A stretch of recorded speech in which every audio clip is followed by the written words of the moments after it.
Have you ever walked into a kitchen that cost a small fortune, but something just felt off? The problem isn't actually the budget. It's a set of very specific design mistakes that even luxury kitchens can fall victim to. So in this video, I'm gonna bring you 5 things that you will never find in a truly beautiful kitchen.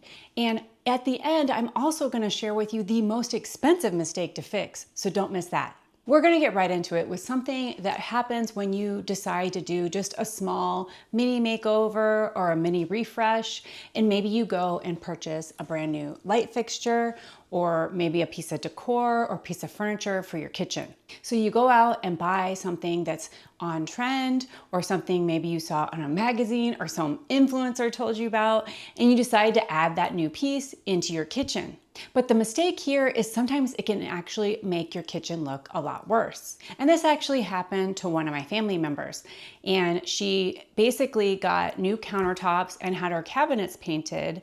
And she also decided to update the light fixture. And she picked a new, very modern light fixture to hang above her peninsula. See, the problem is that light fixture was very contemporary and it was all black and it had like a squiggly line. She may have gotten it at Costco, I'm not sure. And the problem was the rest of her kitchen was a very traditional look. She had white cabinets, she had gotten brand new white quartz countertops and a very white backsplash as well that was in a very classic shape tile. And when she added that very contemporary light fixture, it was absolutely jarring because the styles were completely mismatched. They just didn't go together. It didn't really make that very traditional kitchen look more modern. It kind of just made the pendant lamp look cheap. And that's actually the secret to a truly beautiful kitchen. You're gonna have something that has a well thought out style. And even if it is, maybe it's eclectic, but it needs to feel very purposeful as well thought out. Everything in the kitchen needs to feel very cohesive, like it all goes together. Or if you do want an eclectic look and maybe you're mixing time periods with more modern and vintage, you have a few vintage pieces and you have a few more modern pieces, and make sure you have a few of each to really balance the design out. But if you have a very traditional kitchen, you don't want some modern, futuristic looking chandelier. It's just gonna look out of place. You're going to want to have something that has a more traditional shape, maybe a classic lantern style, or something that's just a very timeless classic fixture. And that's one of the problems of kitchens. You have so many fixed items that, especially your cabinets, your appliances, and the handles and pulls, all of that can really speak to a certain time period. So you're gonna wanna make sure your fixtures, as well as your furniture, are gonna go along with the style of those fixed items in your kitchen. Oh, and if you're new around here, my name's Carrie. I'm a self-taught designer as well as founder of the blog Penny Modern, and I've been redoing kitchens and bathrooms on a budget for over a decade. Now this next one is subtle, and on paper, it seems like the right thing to do. And this one is very common because a lot of American kitchens, we have everything that's in the same metal finish. So think about it. If you have your cabinet pulls, your faucet, maybe you have a stainless steel finishes on your appliances, and then you have your light fixtures, all in that same, maybe it's a brass or maybe it's a brushed nickel. And the homeowner picked all those intentionally because they wanted the kitchen to feel cohesive. But here's the problem. When you have every single metal finish in the exact same color and tone, it can make your kitchen feel flat and a little bit boring. There's nothing that really stands out or catches your attention, and it can look that you just bought everything from the same exact store and said good enough. Now, beautiful kitchens, they usually have a very intentional bit of contrast in those metallic finishes. Maybe the faucet is a matte black and the rest of the cabinetry pulls are gonna be an unlacquered brass. Or maybe it's something like here, I do have the stainless steel finishes on my appliances and I have brass handles on my cabinetry. I also have a little bit of brass here holding up my shelves. And then I went for a polished nickel. I had no problem at all kind of changing things up, and I didn't want to just have brass everywhere. I wanted to use it as little accents and little bits of jewelry throughout the room. That little bit of difference in terms of those metal finishes is gonna make it feel curated and well thought out versus just, oh, I just bought everything in the same finish when I was at Home Depot. And this is a relatively easy and inexpensive fix. So you could go and do your cabinet pulls and change out all the little handles on your cabinetry. If you get the same size as the holes are already drilled, That is something you can literally do in about 30 minutes on the weekend, and you could change out all of your handles and have some kind of an accent color. If you're a little bit more handy, or maybe you need to hire a plumber, you could change out your faucet. I am a believer that you can have a different color faucet that's really gonna stand out and make a statement. So maybe you want to have a brass or a chrome faucet, but other parts of your kitchen are a different color. I think that's totally fine too. And then the other way that you can really add a wow factor is maybe changing out your lighting and adding some accent lights, maybe some sconces or some pendant lights that are that accent color as well. And then you can even get things like a little lamp like I have here, and you can echo that color throughout the rest of your kitchen. So not just one light is changed, but you could have it several times throughout your space through accent items or home decor items. A good rule of thumb is always to repeat something 3 times throughout the room. So if you did change out your pendant lights, maybe you also add some wall sconces in that same finish, and then maybe add a little lamp or maybe a bowl or decorative object. And I know these are very inexpensive fixes, but make sure you stick around to that last one because that's going to be the most expensive design mistake. I don't want you to miss that. All right, now this one is gonna make you look at your kitchen ceiling very differently. And that's because a lot of American kitchens, especially ones that were from the 1970s or even earlier, and this was a 1974 build, they actually had just one single overhead light illuminating the old kitchen. Maybe it was a large fluorescent light if your kitchen was from the 70s or 80s, or maybe it was just a single light from if you have a 1930s kitchen that like my mom had. They didn't have recessed lighting back then for the most part. So the problem with those single overhead lights is that when you flip it on, it does light up the space, but it also creates all these shadows. So if your light is over here and you're working on the counter right here, you're blocking the light from coming over here. So it actually makes it more difficult to see things and when you're doing tasks in the kitchen. It creates a lot of shadows, especially in the corners. And it can just make your kitchen feel very flat and boring once again. Now you aren't going to see this in a very beautiful kitchen. They are definitely not going to have just single overhead light. They're going to have what's called layered lighting. And that is just where you have multiple different sources of light. So you might have your recessed lights or some kind of overhead lights, but you're also going to have maybe wall sconces like I have here, or a pendant lamp, or even a lot of people are putting in small table lamps in their kitchen. And truly beautiful and luxurious kitchens are also going to have that under cabinet lighting that you can install underneath your cabinets or inside your cabinet. And that's really going to give you a luxury look to your kitchen. And these different kinds of lights, it just makes the kitchen feel warmer. It feels more inviting. It gets rid of a lot of those shadows, and it makes it easier to do those tasks like cutting and chopping and cooking. It really makes a kitchen look beautiful and well designed rather than just a purely functional space. The best part about this one is it's an easy fix and very inexpensive. Like for example, I bought this little rechargeable lamp for I think $15. It was on sale at Target. You can get things like these sconces that are actually not even wired. They're just a rechargeable wall sconce that is wireless and has a little remote. I got these from Amazon for not a lot of money either. I'll link to those down below. Or you can get under cabinet lighting from places like IKEA and again, Amazon for around $30. You can put some under cabinet lights that again is rechargeable and you don't have to call an electrician. And that's really gonna elevate your space and make it more beautiful. If you are thinking about doing a kitchen makeover, or maybe you're thinking about doing a full remodel, I've got a great resource for you. And it is my kitchen remodel planner. And it will take you through my entire process that I've used over the years that will completely eliminate the overwhelmed feeling that you might be having. It's going to take you step by step from the design process to budgeting, all the way through to planning, even scheduling, and even a punch list at the end to make sure all the work gets done correctly. So check that out. It's in my Penny Modern shop. And I'm going to link to that right here and also down below. Now back to the video. Now I want to talk about something that kind of goes against what some of these influencers on Instagram or TikTok are kind of showing you in their videos.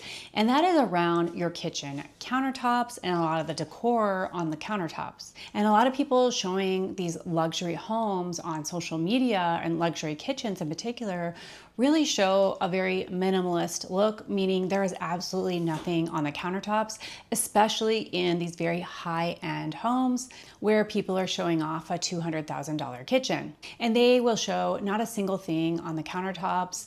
That is because they really want people to envision their own stuff there, or I guess they just want to make it seem like you could never even achieve that in your own real life. But I really think it's unrealistic to have a kitchen where the countertops have absolutely nothing in them. It makes it feel completely staged, which it is, and it also feels very cold and sterile. And that's the key difference. A beautiful kitchen is not gonna have everything absolutely bare with no signs of life in it. Beautiful kitchens are definitely not empty. They are edited and curated. That's the difference. They're definitely going to have a few beautiful objects on their kitchen, and even having utilitarian things such as my jars here that we actually store things like rice and sugar in, and we have our little salt shaker here, and these are very utilitarian, but I think something like this is definitely beautiful. I love the warm wood and I love the grains in it, and that's just a little something that you can add to make your kitchen seem lived in and realistic, but also beautiful. These things signal that a real person lives there, and it can add a ton of warmth as well as character and charm to your kitchen. So the other thing I have is these little salt shakers made out of a beautiful stone, and adding these natural elements like the stone and the wood, that's something that is also going to be extremely timeless, and it just makes the space feel warmer and more inviting because it's not just all stainless steel and tile. And this is a very inexpensive thing to fix. So I got a lot of this stuff at Target, quite honestly. So it was not a lot of money. Or you can go to places like Ross or Goodwill and get some beautiful items, even to just hold your everyday things. So like your rice or your oil and your vinegar. Instead of having the bottle that you bought it with at the grocery store out on your counter, you can get some beautiful ceramic bottles to hold your oil and vinegar that are gonna serve as decor, but they're also super utilitarian. My husband uses those all the time when he cooks. The trick is you definitely want to make sure it goes with your decor and it all goes together in a cohesive theme, and also try to group things together like I did here or here. Instead of having a bunch of them all spread out all over the place, do groupings of 3 to 5. Oh, and now we're gonna get to that one that I promised you that is the most expensive to fix, and I don't want you to fall victim to this. But first, if you're liking this video so far, make sure you hit that like button. It tells YouTube to give you more videos like this, and it helps me out too. And this is something that I personally have had in one of our kitchens when we moved into the home, actually in this kitchen. So let me tell you the full story. When we first moved in, and I will show some of the pictures from when we first moved in, this kitchen had very busy brown countertops, brown granite, and it also had brown cabinetry, and it also had the brown granite countertop was actually up on the wall as well. It was a very loud, very busy granite, and it really, because it was both on the countertop as well as on the backsplash, your eye really didn't know where to look. There was just so much going on. It made you feel scattered. I think that's probably why I picked white for our current kind of color scheme, is I wanted something very clean, very serene, and very relaxing as a reaction to all that busy granite. And this is something where if you have an older kitchen and you do have granite countertops, a lot of times you might also have that very busy backsplash that somebody just picked out because they literally had no idea what to pick to go with the granite. And that is the design mistake here that a beautiful kitchen is not going to have, is having those busy countertops married with a very busy backsplash. That is going to create this cacophony of pattern fighting against each other. Your eye isn't really going to know where to look. The kitchen's going to feel a little claustrophobic, a little chaotic. All the patterns are kind of competing with each other. And it actually got so bad that I actually ended up painting these countertops because I could not stand the granite any longer. And I will link to that other video right here and also in the description about painting my kitchen countertops. It was quite an ordeal, but I really love how it turned out, and it's way better than the granite. And I see this happen all the time where people go to a slab yard and they pick out a really dramatic veined quartzite or granite or other kind of natural stone, and they absolutely fall in love with it. And then they have to figure out, okay, what backsplash am I gonna get to go with that crazy pattern, right? So then they pick a patterned tile that might have another stone in it, or maybe it's the same stone, and it creates all these different patterns for your eye to look at, and it's just not pleasing to the eye. And yes, even if they're both in the same color family. So what should you do instead? Beautiful kitchens are gonna follow a playbook that I call the star and supporting cast rule. And that means you can only have one star. So if you pick a countertop that has a ton of movement, a ton of veining in it, and it's very bold, right? I'm not talking about white with very light veining. I'm talking about white with red veining, these crazy calicuttas, or maybe it's a very bold quartzite with very contrasting colors. That is going to be the star of your kitchen. And so if you do not carry that countertop up on your backsplash, then you're going to want to pick a backsplash that's very simple and that plays a supporting role. Pick out one of those colors and make sure that it is just a solid color backsplash to blend into the wall, and then let your countertops really be the star of the show. Now, on the other hand, if you fall in love with a backsplash that has a ton of pattern into it, maybe it is a patterned backsplash with actual pattern on the tile. Maybe you love an arabesque tile and you want to have a little bit of a contrast in the grout, and you're going to create this pattern on the wall. That's amazing. I think you should definitely do that if that's what you love. But you're gonna wanna pick a countertop that maybe has more subtle veining and it isn't as bold. And that way you let that back be the star of the show. And then your countertop is the supporting cast member. And here's why it's the most expensive mistake to fix. It's because these are fixed items, right? Your countertops can cost probably minimum $5,000 for stone countertops to replace those. Backsplash can also be very expensive to replace if you have to rip it out, put in new drywall, maybe remove stuff like shelves or whatever. And that is going to be a very expensive mistake. So you're gonna wanna make sure you pick your star and your supporting cast member and you get it right on the first go. And that's just one of the design tips I give you, along with a lot more when I teach you how to design your kitchen and plan your own kitchen remodel in my kitchen remodel planner. So make sure you check that out. It's in my Penny Modern shop. If you haven't done that, I will link to that down below. But in the meantime, if you want a deep dive on everything from countertops to kitchen cabinets and also kitchen trends, you've got to check out my Dream Kitchen Playbook series. And that is a series of videos that I have curated for you that are going to help you have the best remodel possible for your kitchen. So why don't you watch that next, and I'll see you in the next video.